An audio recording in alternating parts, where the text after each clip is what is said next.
name's Quentin Yerry. I'm President and CEO of McDonald Mines. I'm here today to talk to you about a project we've recently acquired called the Holdsworth Project. It's in Wawa, Ontario. A little bit of background on McDonald's. It's been around since the 30s. The last big project we worked on was in the Ring of Fire of Ontario.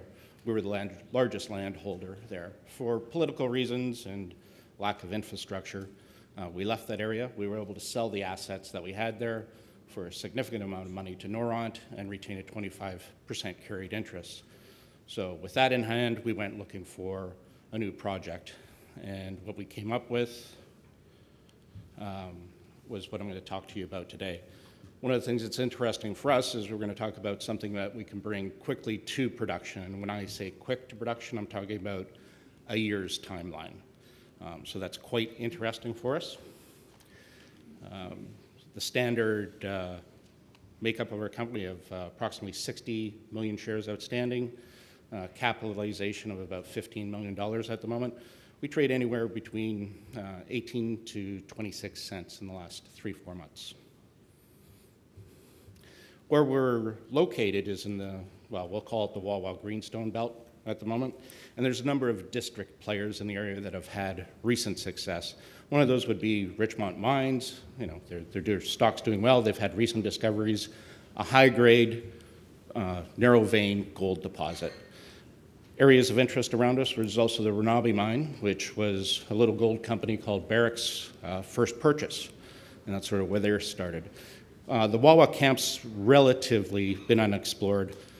Gold, though, was first found there in the 1800s. It was actually Ontario's first gold rush. So where we sit, the Wawa Holdsworth land package, we're just outside a small community, 40 kilometers from Wawa, excellent infrastructure. That was one of the things we looked for after working in the Ring of Fire. Helicopters are expensive. This is something we could drive to. What interests us about the property, and we've been working in that area now for 3 years, was the potential of a number of different types of gold deposits on this ground. We found there was banded iron formation. We were familiar with that. There's also the typical lode gold alteration that we see in the form of quartz veining, silica alteration, things like that. And then there was this unique deposit that we saw there, which is what we refer to as the oxide sands.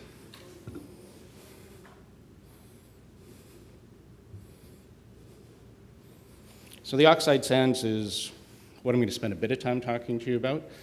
It's unique, and it's one of the things on the property that really interested us after we got on site. It has the potential to see near-term production. It's effectively aggregate that we can remove and process on site and sell. The grades on it are decent. We know that the recoveries are good. Richmont took a large tonnage of the material. They did an agitated cyanidization and got recoveries of 98.7%. So we know that it's quite recoverable. We've had recent network come back indicating that the sand's primarily silica. So you're looking at something with over 80% silica, with 8% aluminum, with no real nasties. So it would actually be excellent flux with gold and silver quantities in it for someone like Glencore to take to their smelter. So this is sort of the focus for us at the moment. Easy to move. We've got the permit in place to extract this. In fact, I applied for it. They said I don't need one, which was surprising, but I did have to provide a closure plan.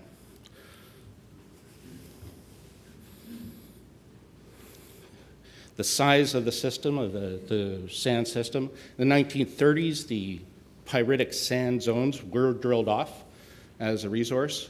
They came up with approximately 1 million tons over a strike length of 2.2 kilometers. Obviously, that's not 43-101 compliant, but if we believe those numbers and the average grades that we're getting, we're looking at approximately 120,000 ounces of gold and over 1 million ounces of silver.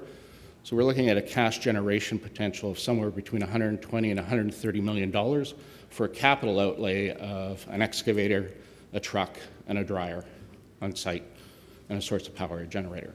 So somewhere between $300,000 and $700,000, we know we could sell this product off either to Richmont or to the smelter in Quebec.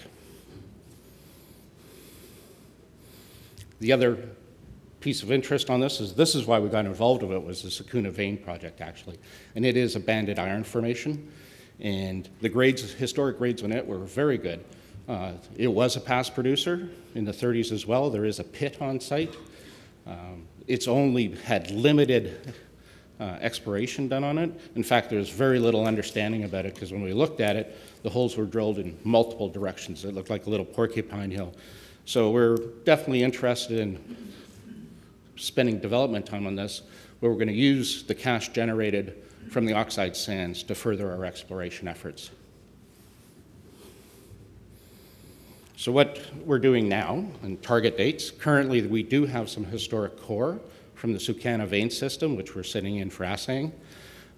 We are developing a trenching program under the guidelines of Golder's input to come up with an inferred resource on the oxide sands. We're going to use that to determine how much capital expenditure we want to invest in this. And again, we have pretty good determination, and we've been across it. It is over 2 kilometers in strike length. But that'll dictate how much equipment we purchase and who we can sell to. It'll be the size that determines that.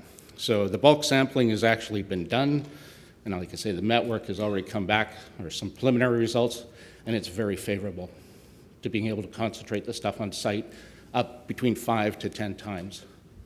So you're looking at being able to sell product, on average, just over an ounce of gold and 6 ounces of silver per ton. So, just end with this again. Near-term gold production. We're not talking about a large gold system, but we're talking about a method, a way of funding a junior exploration company that believes in the low gold system on the property. We're doing this to limit, obviously, dilution. We will probably have to do one more raise to raise the capital to purchase the equipment to exploit this resource, but after that we would be fully funded.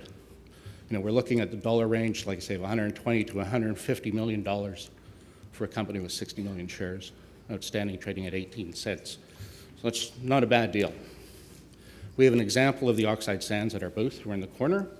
So if you'd like to come by and get your hands dirty, because it's black, please visit us. And again, I'd like to extend my thanks to all of you for coming here and letting us be a part of this, actually. It's the first time we've attended one of these events. Thank you.